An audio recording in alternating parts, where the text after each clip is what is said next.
Olá, hoje eu converso com o Fernando Luiz, da Trópico Investimento. Entre outras coisas, a gente vai bater um papo aqui sobre os maiores erros e acertos dele na gestão, sobre as maiores posições do fundo e sobre alguns papéis um pouco mais polêmicos, como o Banco Inter. Fica com a gente!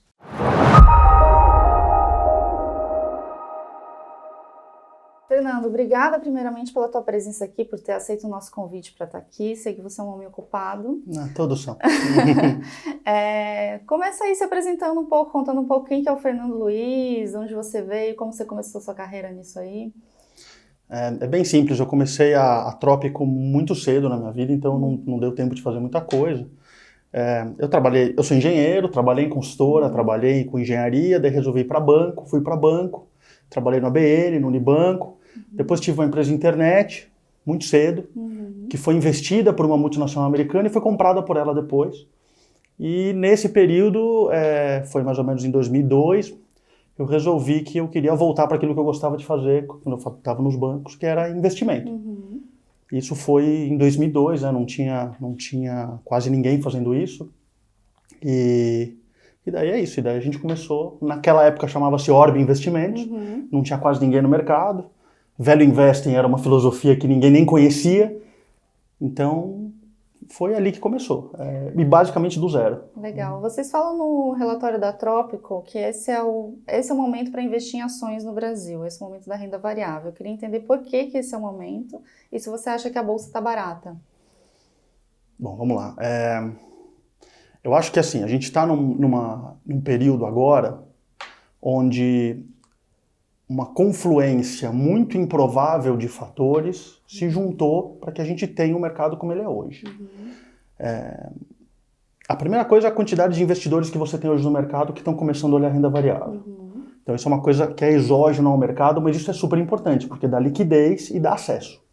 Segundo, é porque as condições econômicas que a gente tem hoje, com um governo mais liberal, falta de capacidade do governo para investir, o que vai acabar deslocando a matriz de investimento para o setor privado, as reformas sendo feitas, a mudança na mentalidade das pessoas, que a gente passou praticamente 20 anos sob uma visão socialista de economia, a gente está começando a entrar numa visão liberal.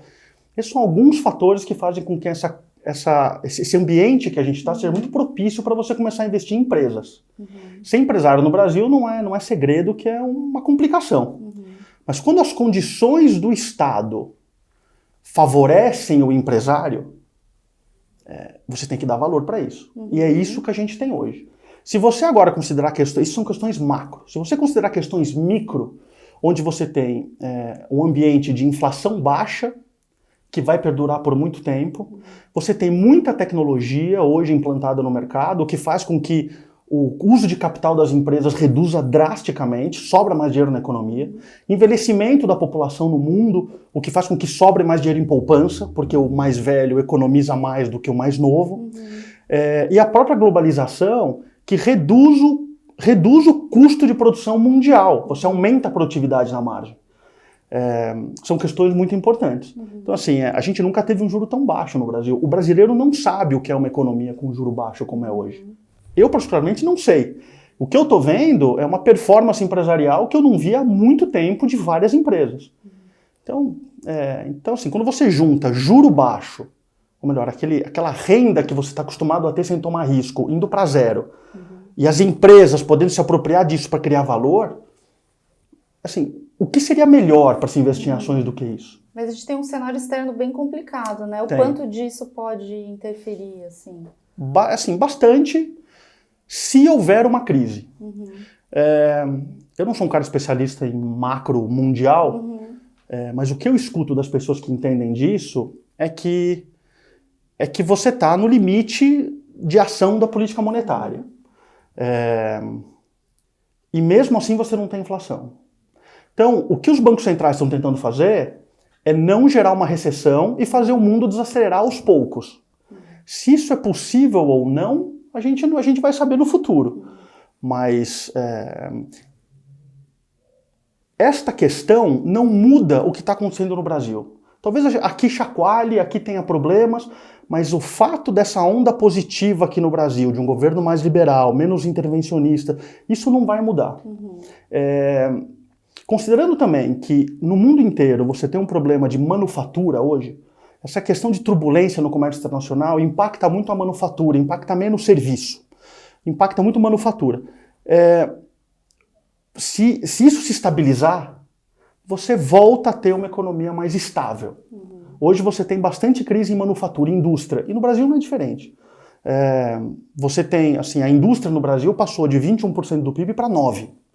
A gente, assim, o governo dos últimos 15 anos destruiu a indústria no país. Você tem muito espaço para investimento aqui.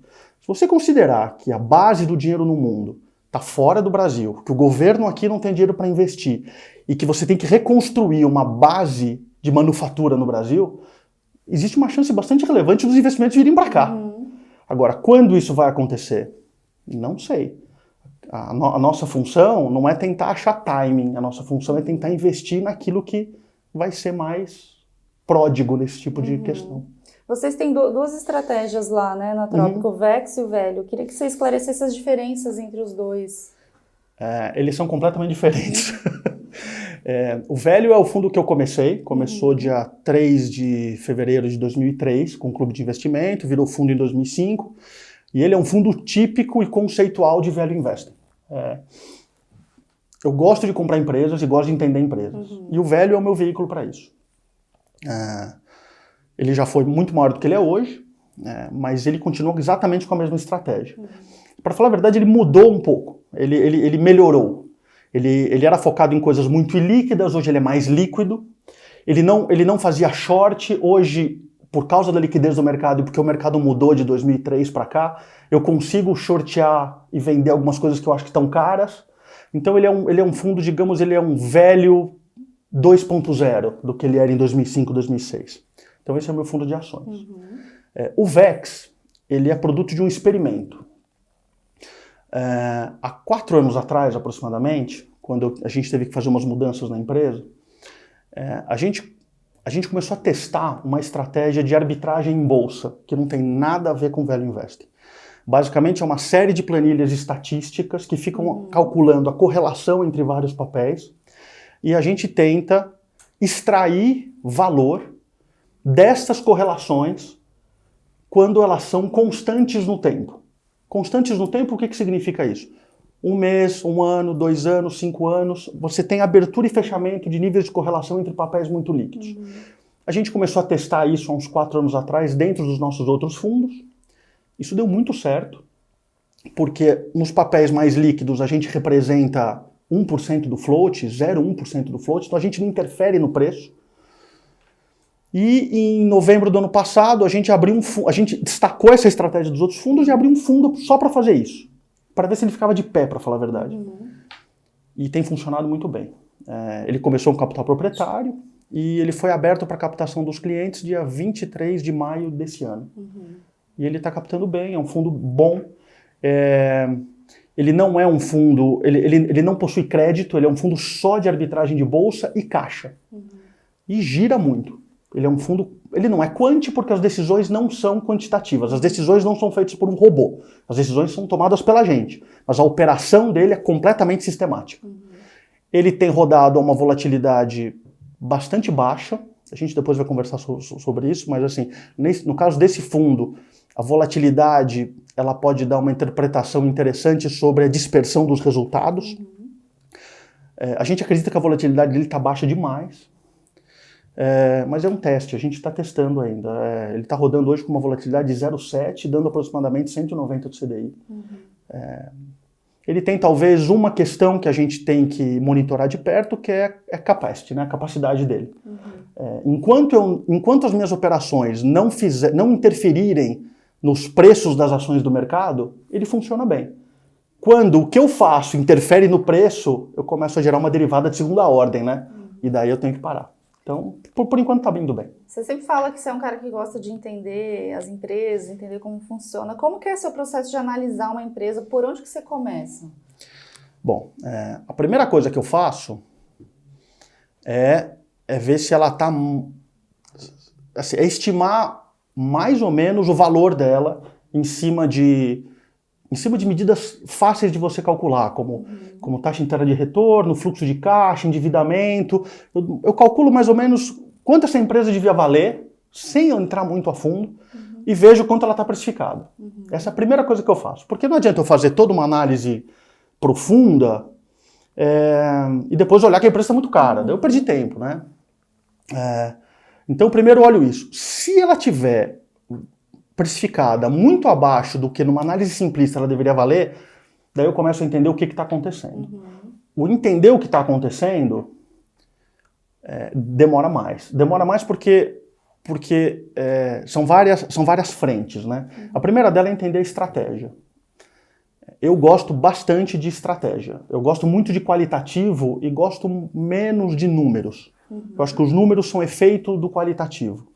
Então a gente olha muito estratégia. O que a empresa está fazendo, o que ela fez no passado, qual é a história dela, quem eram as pessoas envolvidas, o que aconteceu com a linha de produtos, o que aconteceu com o mercado externo, se apareceram concorrentes, tentar entender o que é aquilo, né? A segunda coisa que eu faço é entender os problemas que ela tem. Toda empresa tem problemas. Algumas menos, outras mais, mas todas têm. Quais são os problemas? Onde que eles aparecem? Em que situação? Que pessoas eu preciso para resolver esses problemas? Depois disso, a gente olha as barreiras de entrada. As pessoas gostam muito de falar das 5 forças de Porter, essa coisa toda. Eu prefiro uma abordagem um pouco mais simplista, que é do Bruce Greenwald, é o cara de Colômbia, onde ele fala que a única força que interessa é a barreira de entrada. Então a gente tenta entender bastante o que é vantagem competitiva e o que é barreira de entrada. Muita gente hoje tem uma percepção e uma visão errada sobre barreira de entrada e vantagem competitiva. Inclusive eu coloquei um post no Twitter exatamente sobre isso. A gente é muito criterioso nessa questão. Basicamente, quando você fala de barreira de entrada, ela tem que ser transformada, o efeito dela tem que ser muito claro nos números. Uma barreira de entrada que não se traduz nos números, ela de fato não é nada a não ser uma vantagem temporal. É isso. E depois disso a gente volta para aquela análise de preço e valor e tenta entender o que é aquilo, né? Fala assim, bom, tudo bem, tendo em vista agora que eu conheço o negócio, quanto isso aqui poderia valer num ambiente desta forma? É isso. Você fala bastante também dessa questão preço, a diferença entre preço e valor. Qual que é a diferença entre preço e valor? É muito simples, para falar a verdade. Eu vou falar uma frase que é um chavão, mas é exatamente isso. Preço é o que você paga, valor é o que você leva. Eu vou dar um exemplo bem simples. Quando você compra um carro que você gosta, que você paga 200 mil reais num carro que deve ter custado uns 70 mil para ser construído, 80 mil para ser construído, você tá pagando muito caro, mas o valor daquilo para você é enorme. Isso acontece muito em mercado de ações, porque a gente é muito sujeito à emoção na hora de tomar a decisão. O valor, quando você tenta calcular o valor de um ativo, você está tentando tirar da equação a questão emocional da decisão, e que está intrinsecamente ligado a quem a gente é. E é por isso que precisa de tempo. Por isso que quando você fala assim, o que você analisa? Assim, um dos pontos principais do que a gente faz para tentar calcular o valor é nos dar tempo. Porque quanto mais tempo eu dou, quanto mais tranquilo eu tô, menos eu fico influenciado pelas questões relativas a preço todo dia. Então o mercado tá nervoso, tá calmo, o cara fez isso, o cara fez aquilo, o Bolsonaro espirrou, não espirrou. Quanto mais eu ficar ligado nesse tipo de coisa, menos eu consigo ter frieza para calcular o valor de um negócio. Então, o valor nem sempre está ligado a quanto você paga.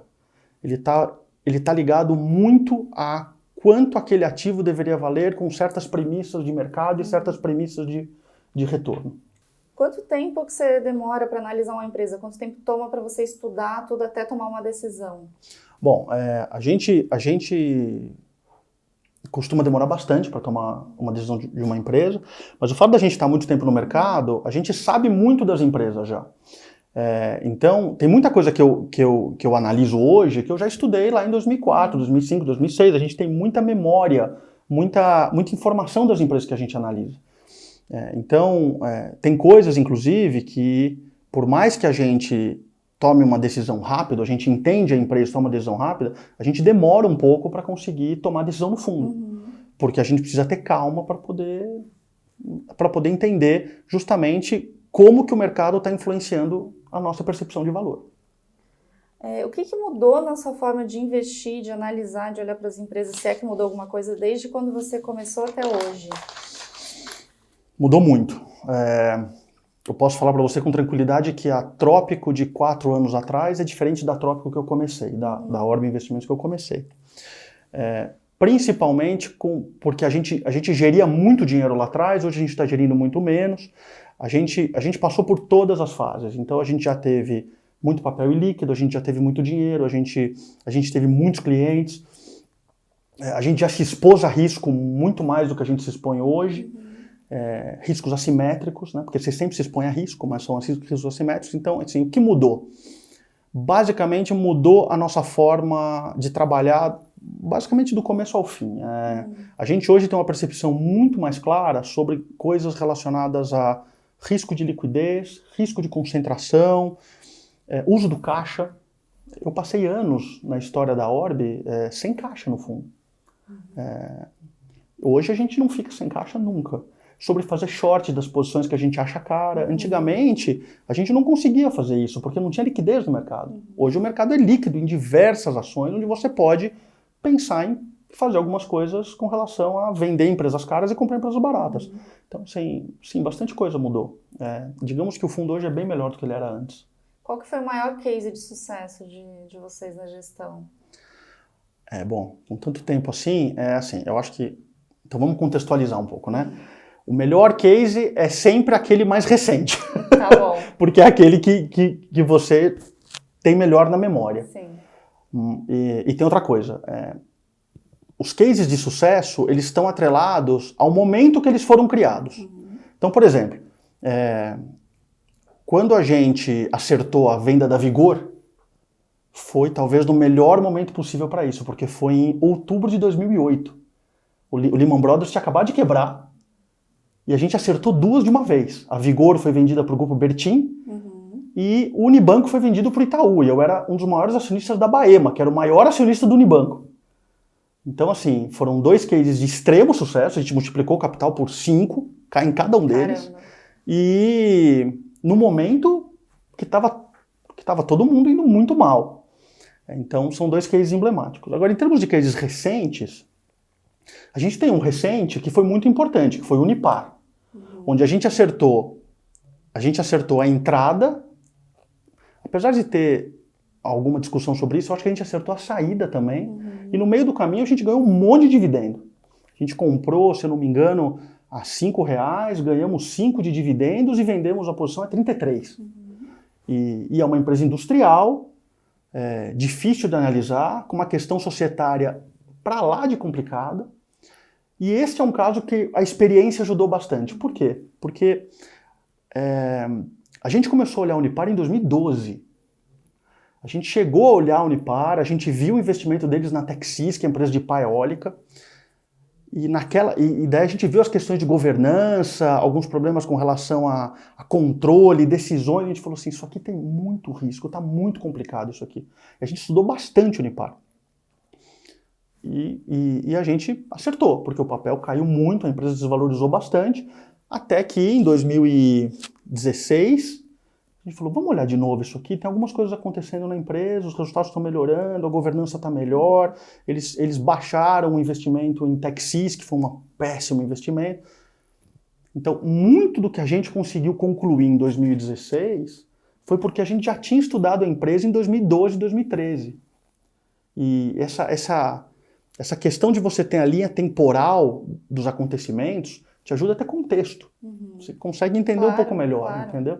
Então, assim, o Unipar foi um caso desse. Um caso mais recente foi Movida. Movida, a gente começou a olhar a Movida um pouco depois do IPO.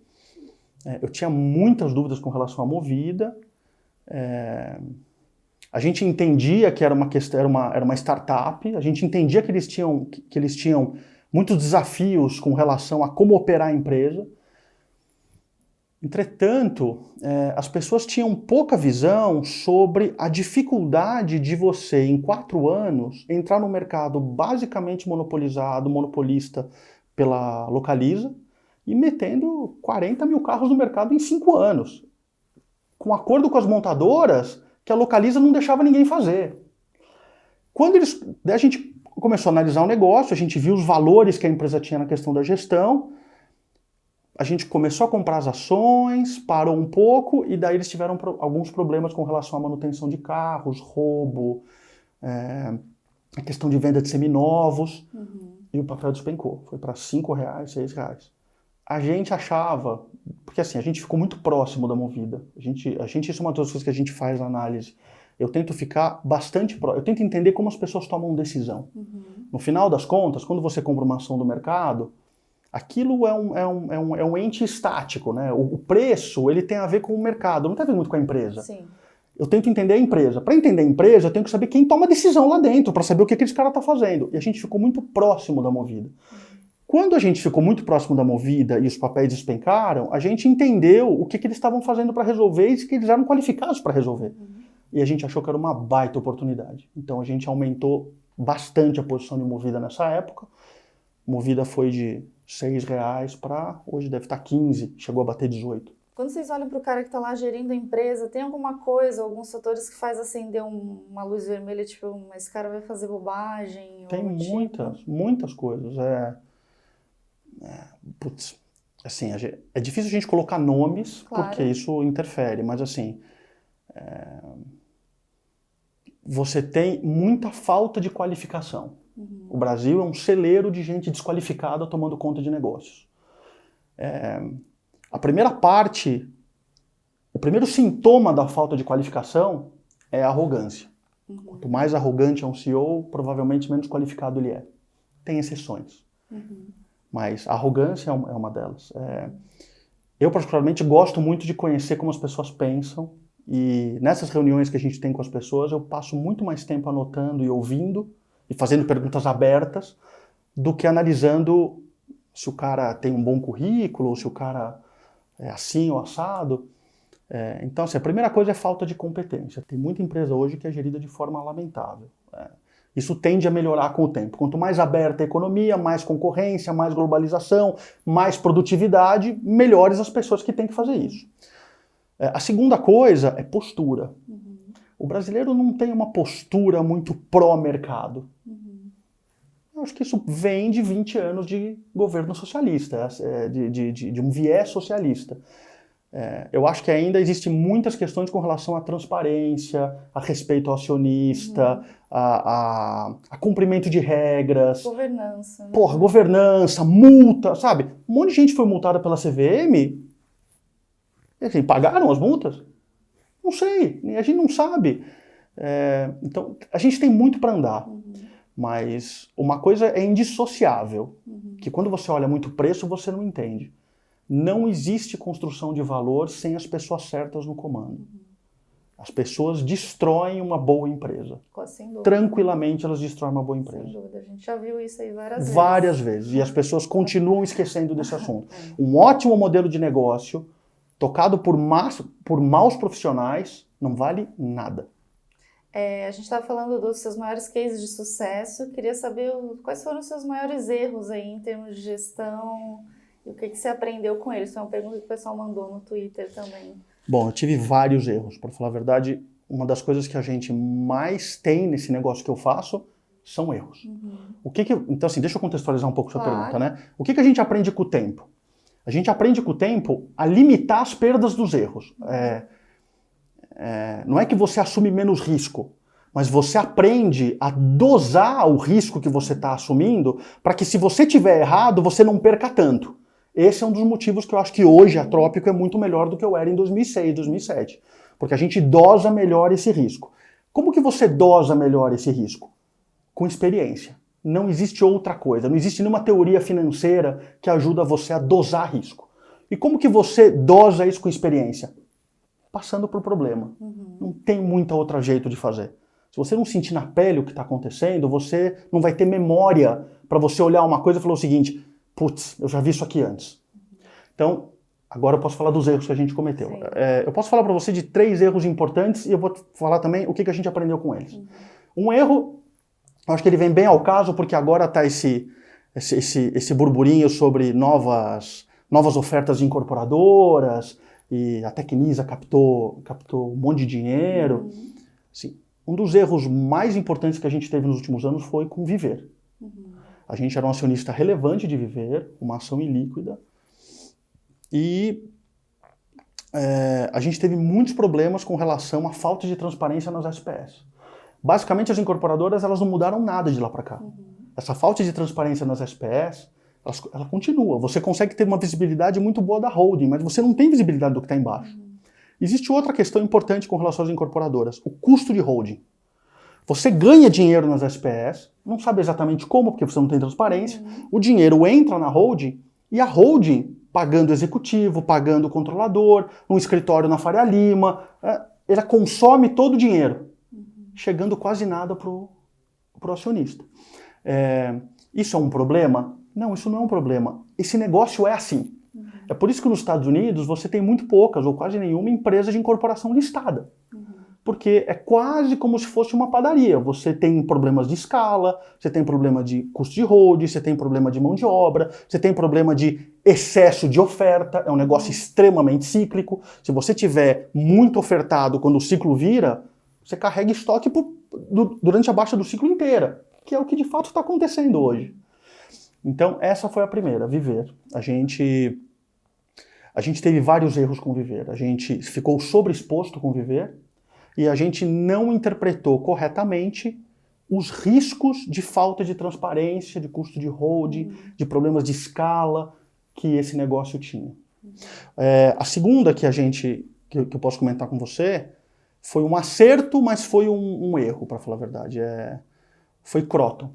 A gente comprou Kroton quando a Advent entrou, foi a aproximadamente R$13, 12 e pouco, e a gente vendeu a R$20. A gente achou que quando ela comprou a Unipar, se eu não me engano, não era Unipar, a faculdade de ensino à distância que ela comprou, aquilo era um risco, era muito grande para ela, e era um risco para ela essa aquisição. A gente estava errado. Aquilo foi uma excelente aquisição e a empresa voou depois. Então, nesse caso específico, a gente errou a capacidade de uma operação redonda construir valor em cima de novas aquisições. Sabe, tem aquela frase de reestruturação do Warren Buffett, né, que muito poucas reestruturações têm sucesso. No caso de Kroton é um caso excelente de uma empresa que cresceu em cima de aquisições e foi embora, né? E o terceiro caso que eu acho que é importante, que é o mais emblemático, é Saraiva, né? Saraiva é um caso que a gente acertou uma vez e errou outra. A gente comprou Saraiva uma vez, ganhamos muito dinheiro, compramos a R$18, vendemos a 40. Nossa. Daí compramos de novo a R$19 e zeramos a 5. E esse é um caso sobre aquela pergunta que você comentou comigo sobre o erro na interpretação que a gente teve sobre a equipe de gestão. O modelo de negócio da Saraiva é um modelo complicado, mas viável. Ela tinha uma presença digital que era relevante. Ela tinha uma marca muito relevante. E mesmo com estes ativos, num mercado muito propício para que ela se desenvolvesse, ela não se desenvolveu e ela começou a tomar decisões erradas uma atrás da outra. O que eu aprendi com isso? Aprendi que CEOs podem quebrar empresa. Má gestão pode quebrar empresa. Segundo, toma muito cuidado com empresa de margem baixa. Margens baixas, tanto em fluxo de caixa, quanto margem bruta, quanto margem líquida. Margens baixas, quando você tem turbulência de mercado, produzem problemas com relação a excesso de endividamento, desorganização dentro da empresa. Isso aconteceu com o Saraiva. E é isso. Acho que Vamos falar da Trópico em si agora. Quais são as maiores posições de vocês lá, as 2 ou 3 maiores posições, e qual que é o seu racional por trás de cada uma delas? Eu vou resumir o racional, tá? Tá. A minha principal posição é Movida, hoje. Eu acho que é uma empresa bem colocada. É uma empresa que eu tenho falado muito nos relatórios, inclusive. Eu falei já 2, 3 vezes dela nos relatórios. Ela é uma empresa bem gerida, por pessoas corretas, com alinhamento correto, com as métricas de retorno, de meta dos executivos de forma correta, num mercado que, mesmo com a economia parada, tem performado muito bem. A questão é, por que tem performado muito bem? Por alguns motivos. Primeiro, mudança de mentalidade, que isso é uma coisa que a gente vê, mas a gente não entende muito bem. Mas assim, a mentalidade de que você não precisa mais ter carro, que você pode alugar, que você não faz muito sentido você só ficar comprando o carro da montadora. Essa mudança de mentalidade é importantíssima nesse setor. Segundo, é um setor ele precisa muito de capital. Quando os juros caem, do jeito que eles caíram, esses caras se beneficiam demais dessa queda de juros. Então, mudança de mentalidade, queda de juros. E eu acho que, principalmente, isso é uma coisa importante, considerando que a penetração das grandes empresas de aluguel de carro no Brasil é muito baixa, hoje aproximadamente 53% do mercado são as principais, eu acredito que o ganho de escala dessas empresas vai fazer com que elas fiquem muito mais parecidas entre elas e muito diferente das outras do mercado. O que vai fazer com que, além do mercado crescer pela mudança de mentalidade, elas ainda vão tomar market share dos outros. Então você vai pegar Unidas, Localiza e Movida, elas vão tomar market share dos outros, porque elas vão ficar muito parecidas entre elas, vão comprar carro melhor, vender carro melhor, vai ter marca melhor, vai ter endividamento mais barato. E ao mesmo tempo, elas vão ficar muito parecidas entre elas e vão começar a tomar mercado. Se você considerar que isso é um mercado que cresce 10% ao ano, 10% ao ano de crescimento, mais tomar mercado dos outros, eu não imaginaria que fosse absurdo você pensar que daqui a 10 anos essas 3 empresas têm 90% do mercado. Então, eu acho que é um baita case de value investing, é um baita case de longo prazo. Conheço muito a gestão das 3 empresas e eu gosto muito da Movida. Legal. A segunda... Quer eu falar da segunda? Sim. A segunda que a gente investiu é Via Varejo. Via Varejo é uma empresa complexa, é um caso de reestruturação. Vocês entraram nela quando? O meu custo médio foi 4,30. Eu entrei lá atrás. Eu comecei a olhar a Via Varejo talvez em dezembro do ano passado. Se você olhar a questão macro, é um caso de melhora da economia interna, é um caso de melhora de renda, é um caso de melhora de emprego, é um caso macro. O que eu acho, assim, eu poderia estender mais esse assunto, mas eu acho que assim, é uma empresa que está tremendamente mal precificada. Não tem cabimento, na minha visão, uma empresa que fatura 30 bilhões por ano, tem uma margem bruta similar às outras empresas do mercado, está valendo meia vez EV sobre sales. Não faz sentido isso para mim. Então foi por isso que a gente entrou. A gente acha que é um negócio que é arrumável. Assim, primeiro, a gente olhou a empresa, a gente acha que os problemas que ela tem são problemas de falta de gestão. Ah, mas o GPA não sabe gerir a empresa? Eu não diria assim. Eu diria que não era foco do GPA gerir a empresa. Eles são mais focados em bens perecíveis, eles pegaram uma empresa de eletrônicos e eles ficaram um pouco perdidos, porque lá fora a Rally, que era a holding, ficou super endividada, os caras precisavam resolver um problema, vamos vender aquilo que a gente não é foco. E no meio do caminho a empresa ficou sem gestão. É um gigante, tem marcas valiosíssimas, se não me engano, assim, eu posso estar errado, mas estão entre as marcas mais valiosas do mercado. E ela tá muito fora de preço.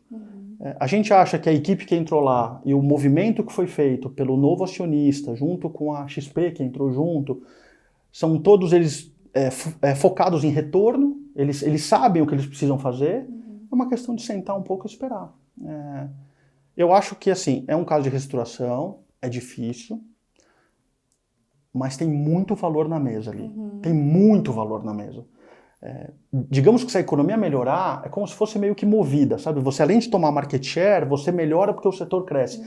Assim, eles têm tanta coisa para melhorar, se a economia melhorar, que talvez se eles não fizerem muita coisa... Já é bastante. Já é bastante, já vai vir junto com a economia. Mas a gente está monitorando. Mas essa virou uma posição grande. Não era uma posição grande, mas como a gente comprou a R$4, ela está a 7 e pouco, chegou a 8,5, ela virou uma posição grande e relevante.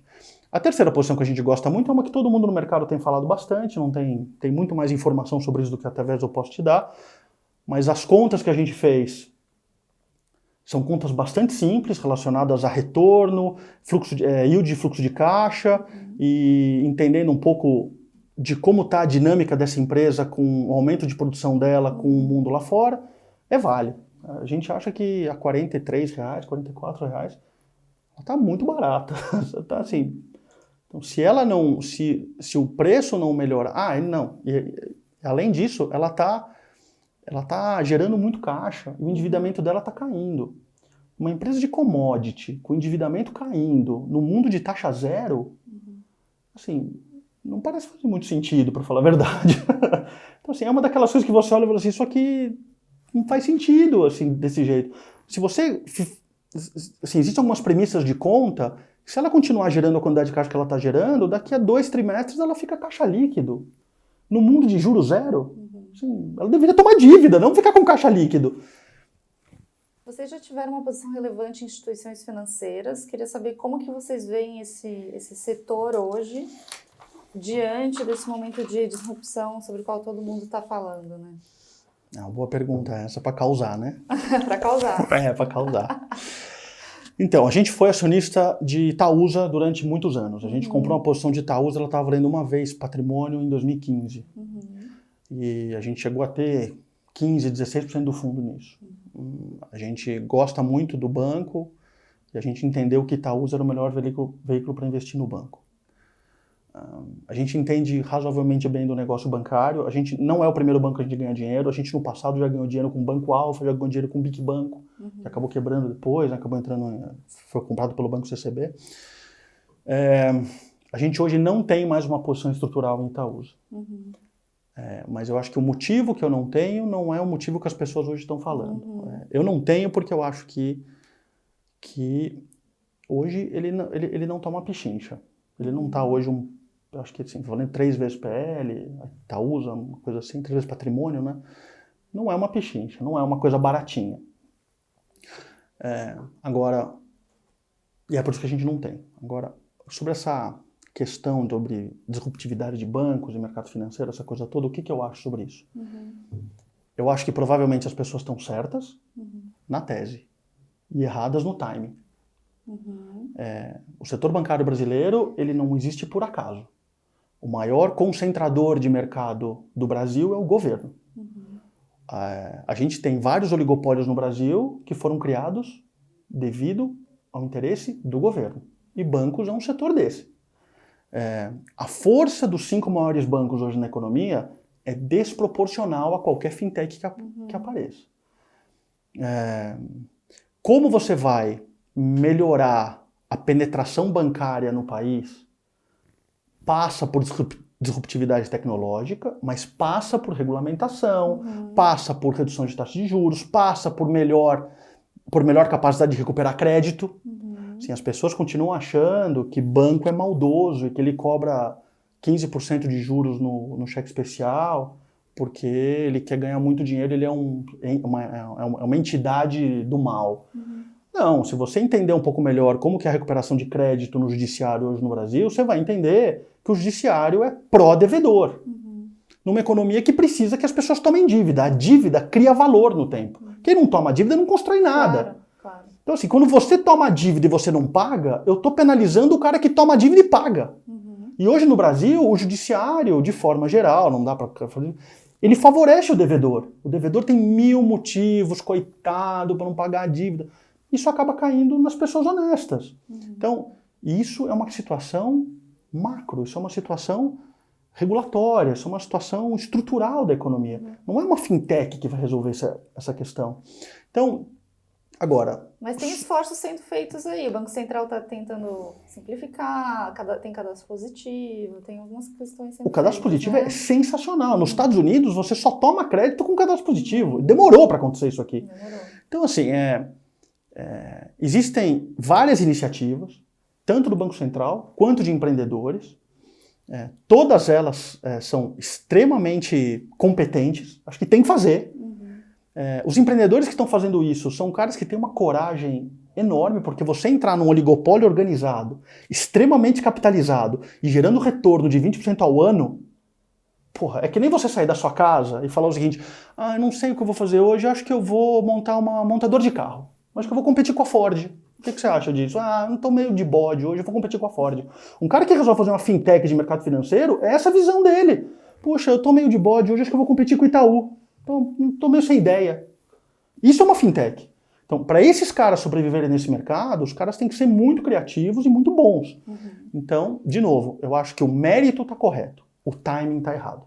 Para esse mercado, de fato, ele ficar mais pulverizado, você tem que ter mudanças sociais, regulatórias, um monte de questões. Comportamentais. Comportamentais, Assim, o Banco Inter é um caso desse. E né? eu te perguntar justamente o Banco Inter. O que então, você acha do Banco Inter? O Banco Inter eu acho sensacional. Inclusive eu conheci o João Menin, que é o CEO do banco, a Helena, que é RI. Eu acho sensacional. Inclusive eu sou cliente do banco. Eu tenho conta no Banco Inter.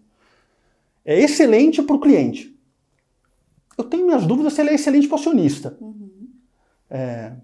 Faz sentido, assim, a tese dele de que ele tem que crescer para tomar mercado, para depois cobrar, é uma tese que faz todo sentido. Isso aconteceu com todas as empresas de tecnologia dos Estados Unidos. O Peter Thiel, que é o cara que era o dono do eBay, ele tem um livro que só fala sobre estratégia, desse tipo de estratégia em startups. E é um livro, esqueci o nome do livro, eu já lembro, mas é sensacional. Então, assim, eu acho que a estratégia dele está corretíssima. O app dele é de fato muito melhor que o app do Itaú. A forma como você lida com o banco é excelente. Em 5 minutos eu falo sobre qualquer assunto com qualquer pessoa do banco. Então, assim, tem vários valores ali. É por isso que eu sou cliente. E eu fui ser cliente justamente para testar. Agora, eu não consigo entender como justificar esse valor, esse preço que ele está hoje em bolsa. Exato. O que tem na conta? Assim, eu já passei do ponto de entender o que tem na conta. Eu já não sei mais o que tem na conta para justificar esse valor dele, esse preço dele. Se der tudo certo, se ele começar a cobrar R$20 por TED, eu não sei mais o que é. Então, quando eu não entendo... Melhor ficar longe. Assim, eu já perdi, assim, não é que eu perdi porque eu não tinha, né? Mas quem não entrou em Banco Inter perdeu muito dinheiro porque ele subiu muito. Mas eu tenho dúvida se quem comprou o Banco Inter e quem indicou o Banco Inter para comprar sabia o que estava fazendo.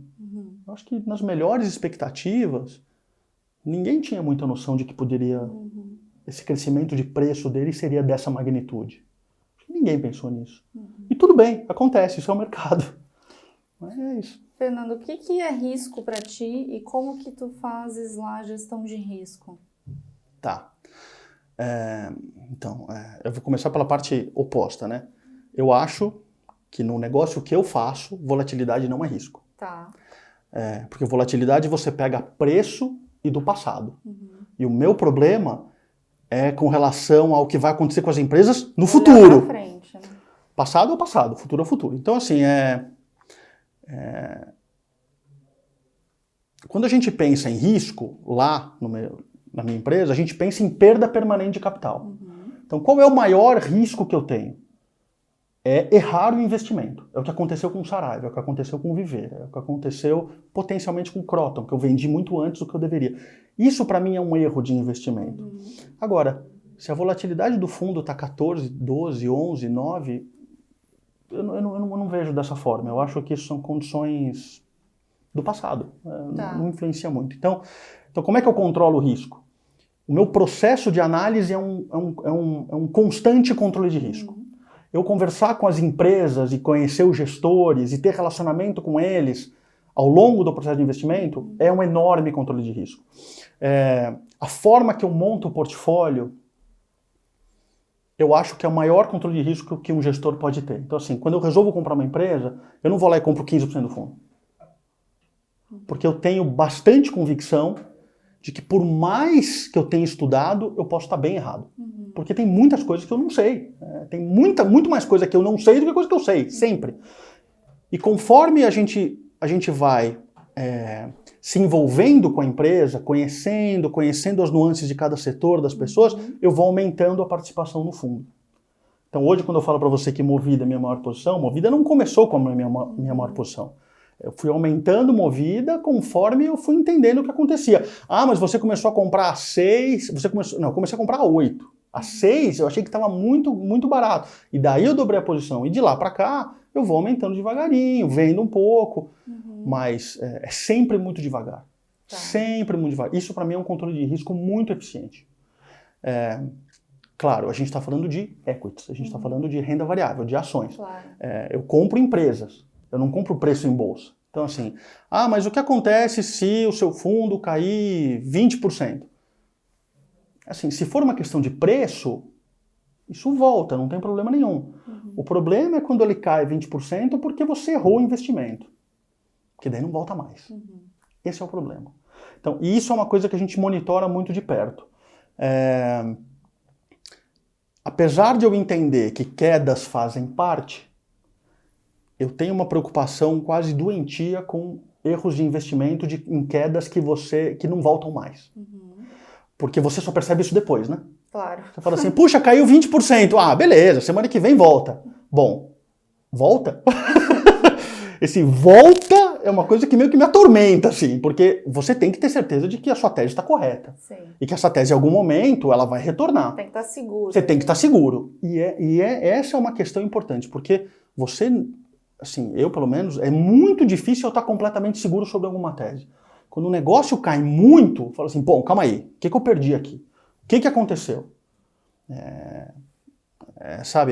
Alguma coisa a gente não olhou, ou isso faz parte do case, então, se isso faz parte do case, quando cai muito, eu tenho que comprar mais. O que eu não posso é cair demais, cair 50% uma ação e ficar parado, olhando pro teto. Ou eu compro mais, ou eu assumo que eu errei e saio. Agora, ficar parado, olhando e falando assim, puxa, caiu 50%, que pena, né? Não, calma aí, o que aconteceu? Sabe? Se nada aconteceu, essa é uma excelente chance de alocação. Se aconteceu alguma coisa, talvez você não viu algo que você devesse repensar. Quais que são os erros mais comuns que as pessoas cometem quando estão investindo em ação? Eu fiz alguns aqui, algumas coisas, eu fiz algumas anotações aqui, isso é importante. Assim, eu acho que a primeira coisa é considerar preço uma medida crível de valor. Isso é o mais comum. Preço é preço. Preço é preço. Valor é valor. Assim, preço é aquilo que está na tela. Não tem muito a ver com o que a empresa está criando ao longo do tempo. Tem a ver com humor, tem a ver com o Trump, tem a ver com o Bolsonaro, tem a ver com as pessoas em volta, tem a ver com os seus amigos. O ser humano é um animal social. As pessoas falam assim, não, porque eu sou uma pessoa muito pouco influenciável. Uma pessoa que fala isso é uma pessoa que não entende o que é o ser humano. Assim, todo mundo é extremamente influenciável. Você é influenciado por tudo na sua volta. Então, preço não é referência para comprar empresa. Ele é referência para você saber como o mercado acha, o que o mercado acha daquele ativo. É importante? É, mas ele é limitado. Então essa é a primeira coisa. Acho que é importante falar mais uma coisa a respeito disso. Por que as pessoas olham muito preço ao invés de valor? Porque é mais fácil.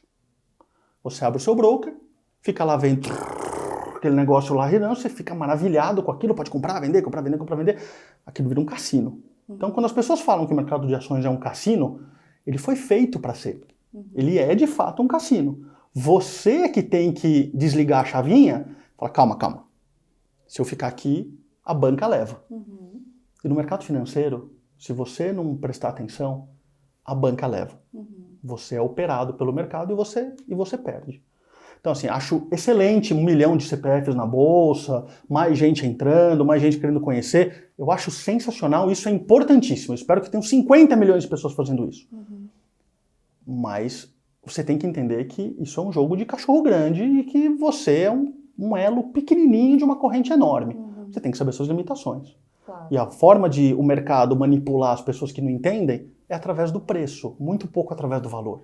Quando você compra uma ação que está barata, e você fala assim, esse negócio está barato, eu demorei uns 6 meses analisando, eu vou olhar isso aqui daqui 5 anos.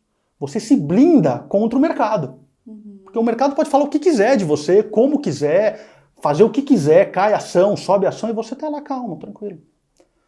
Agora, se você quiser brincar junto com o mercado, eu acho que é mais complicado. Então, essa é a primeira coisa. Eu acho que a segunda coisa importante é você tomar cuidado com o entorno. Que as pessoas levam muito pouco isso em consideração. A empresa está inserida num contexto. A economia está inserida num contexto.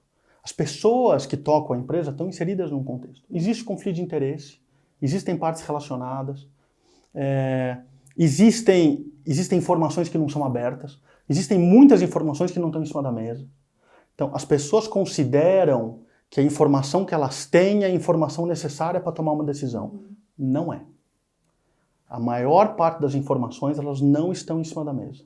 Você precisa conhecer o histórico da empresa, saber quem os caras são, saber de onde veio, o que aconteceu, para você tentar entender mais ou menos o que aquilo significa. Não é tão simples quanto parece.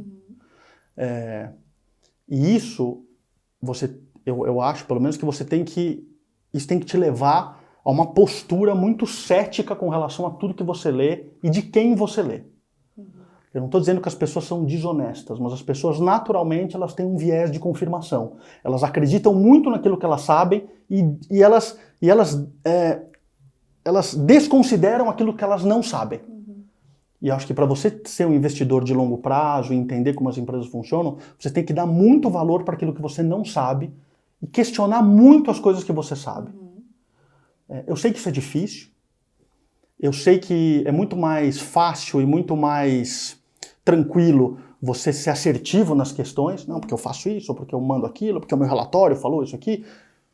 Mas eu acho que essa é uma postura simples, mas ela é errada. Você tem que ser um eterno questionador.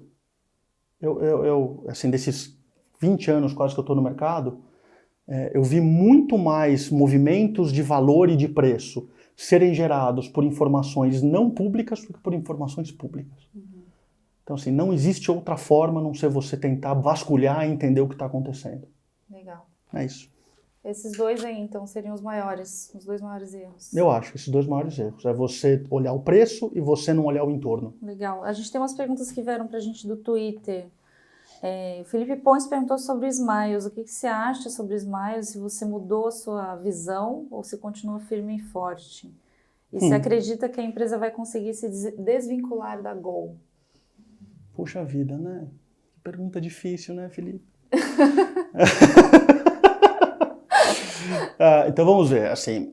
Então, eu vou dividir essa pergunta em duas partes. A primeira, eu vou falar um pouco da empresa. Tá. Eu acho a Smiles uma baita empresa. Um super modelo de negócio, com uma baita geração de caixa, uma gestão fenomenal, e que eu tinha na minha carteira, inclusive. Eu acho que é um excelente negócio, um pagador maciço de dividendos, e muito competente no que ela faz. Dito isso, eu acho que ela tem problemas com relação à governança, problemas com relação ao controlador que quer levar ela para dentro da empresa, questões com relação à governança e como essas decisões são tomadas dentro desse comitê, que mudam drasticamente como que a empresa funciona no mercado. E tem uma coisa na Smiles que me deixa um pouco incomodado, que é a questão de a relação que ela tem com a Gol, que é um contrato que vence em 2032, ele tem uma série de definições que são não específicas no contrato, como todo contrato, e que dependem da boa vontade das partes de fazer funcionar. Quando uma das partes não quer ter boa vontade com a outra de fazer funcionar, e mesmo assim o contrato só vence em 2032, não me parece que é legal. Ainda mais porque uma empresa é muito maior que a outra, é o controlador da outra. Exato. Então, assim, me parece que, apesar de eu achar que o Smiles é uma das empresas mais baratas da Bolsa, porque ela gera de retorno, porque ela gera de valor para os acionistas e para os clientes dela, eu acho que é uma das empresas mais baratas que tem na Bolsa hoje, tranquilamente. Mas eu não vejo como esse valor vai ser extraído enquanto essa relação da Gol não for resolvida. Inclusive porque ninguém conhece os detalhes deste contrato da Smiles com a Gol que vence em 2032. A Gol pode prejudicar a Smiles? Não sei. A Smiles tem força para não deixar a Gol prejudicá-la ao longo dos próximos anos? Não sei. A Gol pode fazer alguma coisa que possa prejudicar as ações da Smiles de forma que ela incorpore a empresa por um preço muito abaixo do que ela vale? Pode. Por que não? No limite, não sei. Então a resposta para o Felipe eu acho que uma empresa que devia estar uns R$90 na bolsa hoje está 35. Justamente porque essa quantidade de incertezas que a gente tem e a profundidade dos problemas potenciais não dá pé para ninguém. Então todo mundo fica olhando e esperando. Mas ela é uma empresa hoje que está muito barata. Ana Paula Rodrigues pergunta, tirando varejo, qual é o setor interessante para pensar em 2020? Puxa vida. Então, primeiro, Ana Paula, eu não olho muito setor, tá? Eu olho mais empresas. Eu acho que o melhor setor talvez seja o setor em que Movida está inserida, que mesmo com a economia andando de lado já faz os últimos 2, 3 anos, melhor, né? Andou de lado antes, né? Nos últimos 2, 3 anos melhorou um pouco, né? Mas a gente está meio estagnado. As empresas estão performando muito bem. Então, assim, eu acho que o setor de locação de veículos, independente se você vai para Localiza, Movida ou Unidas, é um setor que você tem que olhar de perto. É um setor que tem ido muito bem. E tem crescimento e consolidação. Ele tem 2 variáveis importantíssimas para a criação de valor no tempo. Legal, respondido então para Ana Paula. Que dica você daria para alguém que está buscando um fundo para investir? O que a pessoa deve olhar? Que critérios? Ixi, esse é um assunto longo. Mas assim, vamos tentar reduzir. Eu olharia, talvez, 2 ou 3 coisas. A primeira coisa é track record. O que aconteceu com esse... O fundo ele é um veículo, ele não é nada, ele é uma casca, né? Então, o que aconteceu com ele ao longo da história dele? Como ele performou nas crises, mas não só olhando cota e rentabilidade. Que posições ele tinha, o que aconteceu, que decisões foram tomadas, a equipe, como é que era a equipe? É a mesma equipe que gera o fundo hoje? Não, mudou todo mundo. O fundo, ele é uma casca gerida por pessoas. Então, a primeira coisa é você entender o track record. A segunda é entender as pessoas. Quem são as pessoas que estão tocando? Como é que é a cabeça do gestor? Da mesma forma como você olha para uma empresa. Exatamente. Pensa que um fundo de ações é um fundo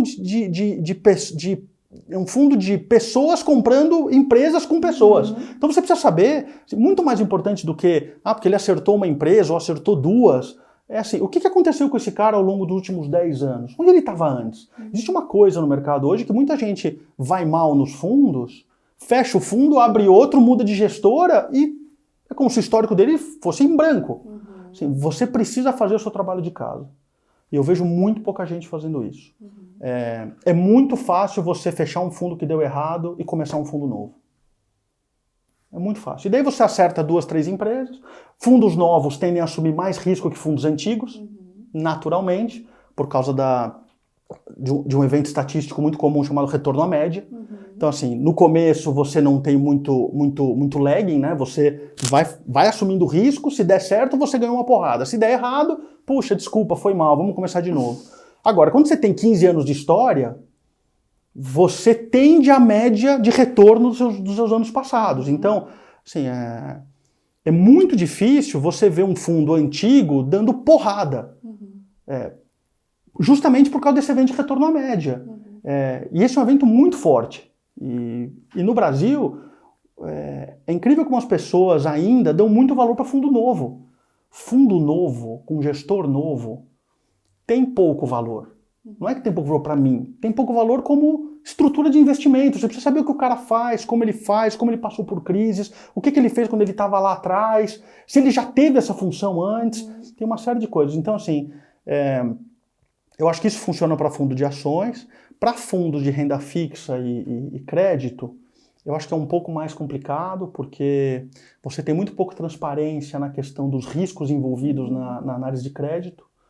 Você tem fundos hoje dando 102, 103 de CDI, cheio de crédito privado na carteira, cheio de crédito corporativo na carteira, que eu não sei qual é o risco. Então, eu acho que é uma questão mais complicada ainda. Tá. Mas é isso. O que você acha que é preciso para se tornar um bom gestor? Perfil. E qual é o perfil? Perfil. Você tem que ser uma pessoa... Você tem que ter algumas características que, assim, primeiro você tem que gostar de estudar. Porque é um negócio que exige muito estudo. Pensa que para você montar uma gestora, você não tem barreira de entrada. Você vai na CVM, pega uma autorização e monta um fundo. Então, o negócio sem barreira de entrada, a competição na base, ela é muito grande. E daí, ao longo dos anos, você vai afunilando. Então, você precisa... Como você se diferencia dos outros? Eu não acho que hoje, no mercado financeiro, formação é um diferencial. Você pode ter uma boa formação, mas a boa formação ela é acessível. Você consegue ter uma formação se você quiser. Ah, mas eu não quero ter uma boa formação. Bom, então você acabou já na fase 1. Tudo bem. Então, assim, a primeira coisa, você tem que ter um perfil onde você seja muito curioso, você goste de conhecer os negócios, você goste de conversar com as pessoas, você goste de aprender. A segunda questão é você tem que gostar de estudar. Não gostar de estudar porque você tem que trabalhar. Você tem que gostar de estudar porque é quem você é. Isso é uma coisa importante. Você tem que gostar de estudar. Porque esse negócio exige muito estudo. Eu acho que o terceiro item muito importante, e que talvez eu fuja um pouco da resposta padrão, você tem que ter um perfil pessoal que aguenta tomar porrada. E isso não é proselitismo. Por quê? Porque o mercado é sempre maior que você. Você é sempre por maior que você seja, você é uma formiga no meio de um monte de gente gigante. Para você provar o seu ponto, muitas vezes você passa muito tempo estando errado. Muitas vezes, para você provar o seu ponto, durante muito tempo está errado, você está errado. Então você não consegue provar o seu ponto. Então, existe uma questão sobre autoconhecimento, sobre tranquilidade, sobre você entender a sua própria capacidade, aquilo que você não sabe, e sua autoestima, que muda muito na hora de você tomar a decisão. Uma pessoa insegura nesse nosso mercado, ela é trucidada. Ela é esmagada e cuspida para fora. E eu conheço muito mais gente que aconteceu isso do que gente que ficou no mercado. É engraçado que sempre que a gente fala de finanças, as pessoas relacionam muito a falar de número, mas a gente está o tempo todo falando de comportamento. Eu sempre comportamento. Sempre comportamento. Assim, eu fiz engenharia, daí fiz N cursos, até OPM em Harvard, essa coisa toda. Assim, eu nunca achei que números fosse um problema. Eu tenho muito mais dificuldade em entender como as pessoas se comportam, como que elas reagem, por quê. Por que coisas que nos números não aparecem ficam tão evidentes quando você fala com as pessoas, que eu acho que números assim, é uma parte pequena do negócio. Inclusive eu costumo falar isso no Twitter, assim, que eu acho que assim, desconto de fluxo de caixa, que todo mundo usa para fazer valores de empresa, ele é 5% do problema. Ele é 5% do problema. Tem alguém que você admire muito na área de gestão no Brasil? No mundo, vai! Então, alguém que tem te inspirado? Essa é uma resposta difícil, né? Porque é o seguinte, eu vou te explicar como eu penso. Eu acho que as pessoas são forjadas pelas condições que elas tiveram naquele momento. Então, eu não sou uma pessoa muito de ídolos, porque eu acho que a gente é capaz de fazer qualquer coisa se a gente tiver as condições certas para fazer e a gente tiver um interesse em fazer aquilo. Então, se você me der as condições, o ambiente e o momento correto e eu tiver interesse em fazer, eu consigo fazer qualquer coisa, basicamente. Então, um ídolo é uma pessoa destacada do momento que ele estava. E eu não gosto muito desse destacamento. Então, por exemplo, eu gosto da história do Cornelius Vanderbilt, o cara que construiu as ferrovias nos Estados Unidos. JP Morgan, lá atrás. Acho fenomenal a história deles. Mas sem você entender onde eles estavam inseridos, Philip Fisher, Ben Graham, Warren Buffett, Charlie Munger, são todos caras sensacionais. Mas você tem que ver o ambiente que eles estavam inseridos, com quem eles lidavam, como era a economia na época, o que eles estavam fazendo, porque eu acho que o valor não é unívoco, assim. Sabe, tem uma frase que eu li uma vez num livro que dizia assim, quando um trabalho precisa ser feito, Deus manda um gênio para fazê-lo. Eu não acho que o mercado financeiro é um lugar para ter gênio.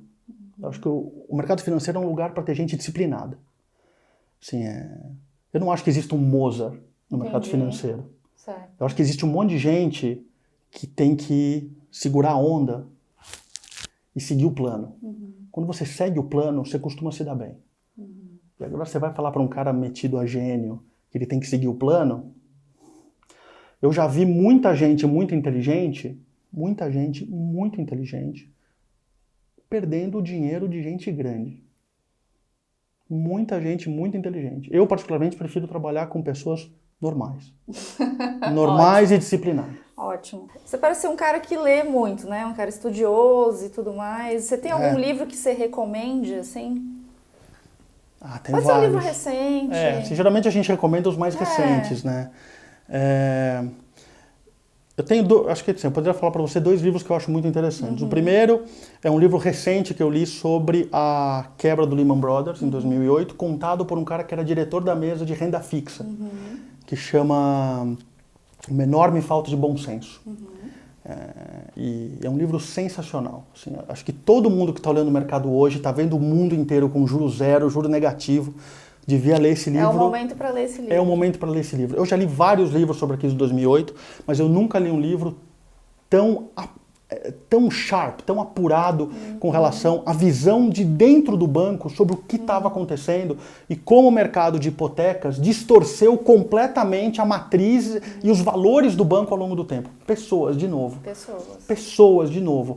Eles sabiam o que estava acontecendo, mas era tanto dinheiro entrando no banco que eles não viam, eles simplesmente abandonaram a ideia de que tinha um iceberg na frente.